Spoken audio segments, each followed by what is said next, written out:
এ কি গো, তুমি না খেয়ে অফিসে চলে যাচ্ছ কেন? তুমি খেয়ে যাও তাড়াতাড়ি।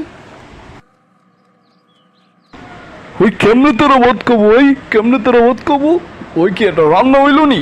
এই কি, তুমি আমার রান্না নিয়ে কথা বললো?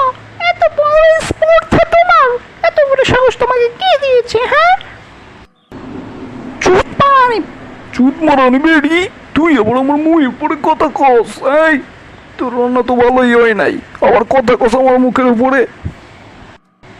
আচ্ছা যাও, আমার রান্না ভালো হয়নি তো আরেকটা বিয়ে করে নিয়ে এসো। আমি আজকেই আমার বাপের বাড়ি চলে যাচ্ছি। তোমার সংসার আমি আর করবো না, যাও। কিছু একটা কইলেই কই বাপের বাড়ি যাবো, যাবো গা বাপের বাড়ি। এই তোমার বাপের বাড়ি কয়দিন খাওয়াই? এই তোমার আমি খাওয়াইতেছি পড়াইতেছি, তুমি রান্না করবো না, আবার আমার বাপের বাড়ি মুখে দিবা? যাও গা যাও, তোমার মতো মায়ের লগে আমি সংসার করুম না।